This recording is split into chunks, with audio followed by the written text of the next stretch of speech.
প্রথম আলোর অডিও নিউজে স্বাগত। মেহেদী হাসান জানিয়ে দিচ্ছি দিনের প্রধান খবরগুলো। ইরানের পাল্টা হুমকির পর ৫ দিনের জন্য ইরানের বিদ্যুৎ কেন্দ্র ও জ্বালানি অবকাঠামোতে সব ধরনের হামলা স্থগিতের ঘোষণা দিয়েছেন যুক্তরাষ্ট্রের প্রেসিডেন্ট ডোনাল্ড ট্রাম্প। নিজের মালিকানাধীন সামাজিক যোগাযোগ মাধ্যম ট্রুথ সোশ্যালে সোমবার তিনি এ ঘোষণা দেন। তিনি লেখেন, আমি অত্যন্ত আনন্দের সঙ্গে জানাচ্ছি গত ২ দিনে যুক্তরাষ্ট্র ও ইরানের সঙ্গে আলোচনা হয়েছে। এতে মধ্যপ্রাচ্যে আমাদের বিরুদ্ধে শত্রুতাপূর্ণ কর্মকাণ্ড সম্পূর্ণ ও চূড়ান্ত সমাধানের বিষয়ে অত্যন্ত ইতিবাচক ও ফলপ্রসূ আলোচনা হয়েছে। আলোচনার মেজাজ ও সুর বিবেচনা করে আমি প্রতিরক্ষা বিভাগকে ৫ দিনের জন্য ইরানের বিদ্যুৎ কেন্দ্র ও জ্বালানি অবকাঠামোতে সব ধরনের হামলা স্থগিতের নির্দেশ দিয়েছি। এই আলোচনা সপ্তাহ জুড়ে চলবে, তবে হামলা না করার সিদ্ধান্ত চলমান বৈঠক ও আলোচনার সাফল্যের উপর নির্ভর করছে। তবে নাম প্রকাশ না করার শর্তে একটি ইরানি সূত্রের বরাত দিয়ে দেশটির আধা সরকারি বার্তা সংস্থা ফার্স নিউজ জানিয়েছে, যুক্তরাষ্ট্রের প্রেসিডেন্টের সঙ্গে তাদের সরাসরি বা মধ্যস্থতাকারীর মাধ্যমে কোনো যোগাযোগ হয়নি। ওই সূত্র দাবি করেছে, ইরান তাদের বিদ্যুৎ কেন্দ্রগুলোতে লক্ষ্যবস্তু করার হুঁশিয়ারির পর ট্রাম্প পিছু হটেছেন। এদিকে ট্রাম্প ইরানের বিদ্যুৎ কেন্দ্রে হামলা ৫ দিন পিছিয়ে দেওয়ার ঘোষণা দিলে সোমবার বিশ্ববাজারের তেলের দাম ১৩% বেশি কমে যায়। পাবনার সুজানগর উপজেলায় আধিপত্য বিস্তারকে কেন্দ্র করে বিএনপির দুই পক্ষের সংঘর্ষে চায়না খাতুন নামের এক গৃহবধূ নিহত হয়েছেন।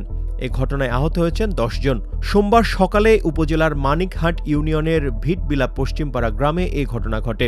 প্রায় একই সময়ে ঈশ্বরদী পৌরসভার পোস্ট অফিস মোড় এলাকায় আরেকটি ঘটনায় বিএনপির দুই পক্ষের সংঘর্ষে পুলিশের কয়েকজন সদস্য সহ ১৫ জন আহত হয়েছেন। সুজানগর থানা পুলিশ জানিয়েছে, আধিপত্য বিস্তারকে কেন্দ্র করে স্থানীয় ছাত্রদল নেতা রাফিউল ইসলাম গ্রুপের সঙ্গে বিএনপি সমর্থক ইসলাম প্রামাণিকের পক্ষের বিরোধ চলছিল। এর জের ধরে রোববার দিবাগত রাতে দুই পক্ষের সংঘর্ষ হয়। সোমবার সকালে ইসলাম প্রামাণিকের লোকজন লাঠিসোঁটা নিয়ে এলাকায় জড়ো হন। এ সময় রাফিউলের লোকজন তাদের উপর হামলা চালিয়ে গুলি করার পাশাপাশি ভারী ভাঙচুর করে। গুলিতে পশ্চিমপাড়া গ্রামের চায়না খাতুন ঘটনাস্থলে মারা যান। এছাড়া গুরুতর আহত ১০ জনকে উদ্ধার করে সুজানগর উপজেলা স্বাস্থ্য কমপ্লেক্স ও পাবনা জেনারেল হাসপাতালে ভর্তি করা হয়েছে। কুমিল্লা সদর দক্ষিণ উপজেলার পদুয়ার বাজার এলাকায় ট্রেনের সঙ্গে বাসের সংঘর্ষে ১২ জন নিহতর ঘটনায় একটি মামলা হয়েছে। সোমবার দুপুরে শেফালি আক্তার নামের এক নারী বাদী হয়ে লাকসাম রেলওয়ে থানায় মামলাটি করেন। এতে রেল ক্রসিংয়ের দায়িত্বে থাকা মোহাম্মদ হেলাল ও মেহেদী হাসানকে আসামি করা হয়েছে। ঈদের দিন গভীর রাতের ওই ঘটনার পর দায়িত্বে অবহেলার অভিযোগে দুজনকে সাময়িক বরখাস্ত করেছিল রেল কর্তৃপক্ষ। চাপ বাড়ছে নারায়ণগঞ্জের সিদ্ধিরগঞ্জের জ্বালানি তেলের ২ ডিপোতে। এখানে তেলের জন্য ট্যাঙ্ক লরির দীর্ঘ জট তৈরি হয়েছে।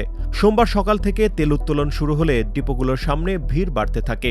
অনেকক্ষণ লাইনে থেকে তেল না পাওয়ায় ভোগান্তিতে পড়েছেন লরির চালক ও শ্রমিকেরা। ঈদের ছুটিতে দুদিন তেল সরবরাহ বন্ধ থাকায় বিভিন্ন ফিলিং স্টেশনে জ্বালানি তেলের সংকট সৃষ্টি হয়েছে।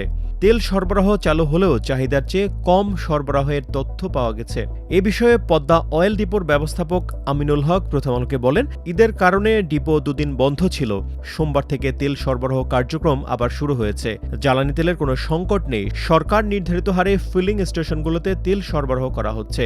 ছুটির কারণে সাময়িক চাপ তৈরি হলেও দ্রুতই পরিস্থিতি স্বাভাবিক হয়ে আসবে। এই ছিল এখনকার মতো প্রথম আলোর অডিও সংবাদ। শুনুন আমাদের ফেসবুক পেজ, ইউটিউব চ্যানেল ও ওয়েবসাইট প্রথমআলো.com-এ।